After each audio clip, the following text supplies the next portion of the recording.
obviously. I mean like evil snake man trying to kill you. Happens to every teenager, man. And when the credits rolled on the final movie, that felt like a good time for me to leave Harry Potter in the past. But for other people, the love for Harry Potter persisted. The Hogwarts Express kept on chugging. Although the book series and main movie franchise came to an end, Harry Potter fans, also known as Potterheads, had no shortage in ways to keep the fandom alive. And look, there's nothing wrong with being a fan of a particular piece of media, but as I mentioned in my deep dive into Disney adults video that I made a couple of years ago, some people take things a little too far, and that's what we're going to talk about today on this deep dive into Potterheads. So with this video, I categorized everything by making my very own Potterhead iceberg. Icebergs are a way to categorize the tame, surface-level stuff and gradually work your way deeper down the iceberg until you reach the super messed up stuff. And not to sound like the Titanic here, but before we get into the iceberg, I feel like I do need to address the transphobic elephant in the room, J.K. Rowling. I feel like I can't talk about Harry Potter without mentioning the many controversies surrounding the series author, J.K. Rowling. One of the tame criticisms of J.K. Rowling is how she, retroactively adds shit to the Harry Potter series. Like a couple years ago when she was like, oh yeah, Dumbledore is gay, by the way. Did I not say that? Did I not tell you guys that? Yeah, the last lines of the final book were actually supposed to be, the scar had not pained Harry for 19 years. All was well. Dumbledore was gay. But I ran out of time. That's the publishing business. But that's definitely not her biggest criticism. J.K. Rowling is what many refer to as a TERF. And I don't mean a fake patch of grass. TERF, T-E-R-F. A trans exclusionary radical feminist. A person whose views on gender identity are considered hostile to transgender people or who opposes social and political policies designed to be inclusive of transgender people. So someone who's like, I'm all for equality, yeah, except fucking trans people. J.K. Rowling has posted many transphobic things on Twitter. You know, for example, 5 reasons for being worried about the new trans activism. And also claiming that the existence of trans people erases the lived reality of women globally. She even recently claimed that she would, quote unquote, happily go to jail for using someone's incorrect pronouns. Okay? Then go. Go to jail. Mr. Electric, send her to Azkaban and have her bewitched immediately! Also, dude, what the fuck does that mean, dude? What do you mean, J.K. Rowling? What? When would that ever happen? What are you in for? DUI. Huh, classic. Driving under the influence. Nah, someone told me their pronouns and I DUI. Didn't understand it.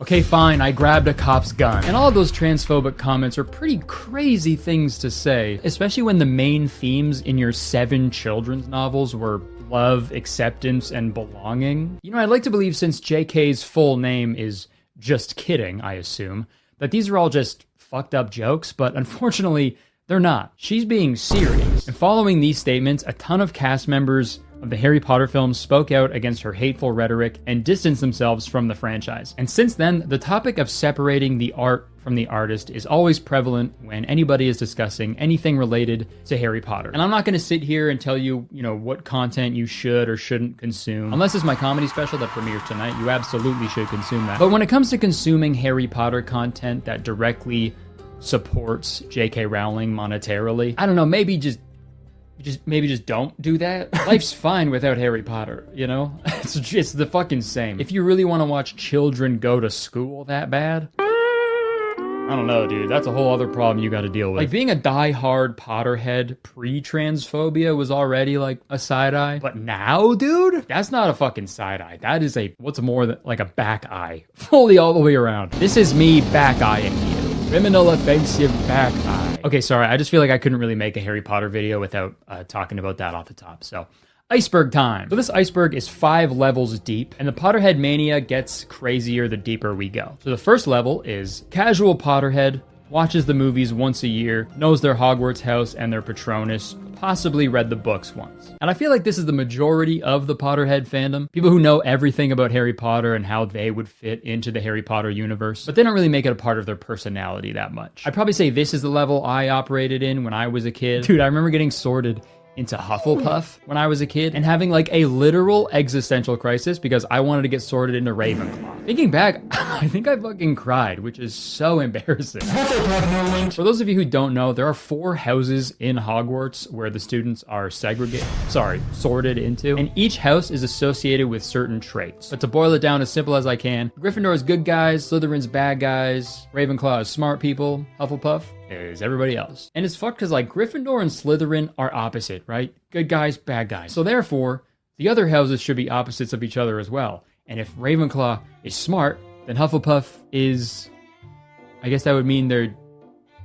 I don't know what the opposite of smart is. I'm a Hufflepuff. We're fucking stupid. I cried when I got sorted online, alone, in my computer room. If I had to do that in front of like thousands of kids, if I was an 11-year-old magic boy and I sat down and some fucking person put on a magic hat and he was like, dumbass, I fucking transfer to a public school immediately. And usually the people in the first category also know what their Patronus is. And a Patronus is like a sort of spectral animal that protects that person when they cast the spell Expecto Patronum. She expect my Patronum until I owe. And that was one thing I never liked in the movies. I'm realizing now the first part of this iceberg is just me making fun of the movies, but let me get it out of my system. I never liked the Patronus concept in the movies because like some kids' fucking Patronus was like a grizzly bear and then another kid's would be like a rat. You're telling me both of those are gonna do the same amount of protecting? Fuck no, that's impossible. And you can't change your Patronus. Like what if you just got like a super shitty one that doesn't help you at all? Oh my god, a Dementor!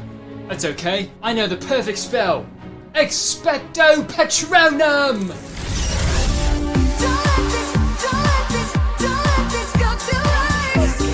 What the fuck is that? That's my Patronus. He's an early 2000s breakdancer. I thought a Patronus was supposed to be an animal. I'm an animal on the dance floor, brother. Okay, well, I'm gonna kill you now. Patronus, are you gonna do anything? Okay, let's move down one more level of the iceberg. The next level is genuine Potterhead. Watches the movies several times a year and they've read every book. They straight up bring butterbeer to a pre-drink and have their own wand. They have at least one Harry Potter tattoo, join their college's Quidditch team. This is where it starts to get a little more gnarly. But once you get a Harry Potter tattoo, there's no going back, I'm afraid. And that's coming from someone with a fucking Gooby tattoo. I just remembered the actor who does the voice for Gooby was Robbie Coltrane, rest in peace. He also played Hagrid in the Harry Potter movies, so I kind of inadvertently have a Harry Potter tattoo. The Deathly Hallows tattoos are a staple, obviously. That design kind of lends itself to a tattoo, and I feel like J.K. Rowling knew that when she was cooking up that design. I'm going to create a design that is so simple. But some Harry Potter tattoos are a little more questionable, like this Harry Potter full leg piece. I'm gonna go out on a limb here and say that you shouldn't go out on a limb there, okay? Lagrid. I also found a Harry Potter forehead tattoo of the number 7 with Harry Potter's face in the number. Absolutely fucking unhinged tattoo to get. It's called a forehead, not a 7 head. Must be a Hufflepuff. I assume she got the number 7 because that's how many books there are, but like, dude, could you imagine if J.K. Rowling, surprise, dropped an 8th book? This person would be fucked. But I think the most questionable Harry Potter tattoo to get is the Dark Mark tattoo. For those of you who don't know, there's a group of evil wizards who follow Lord Voldemort, and they're called Death Eaters. Their goal is to create a wizarding, pure-blood ethno-state and kill anybody who isn't a pure-blood. These Death Eaters all have a dark mark burned into their forearms to show their allegiance to this genocide. And people in real life get this dark mark tattooed.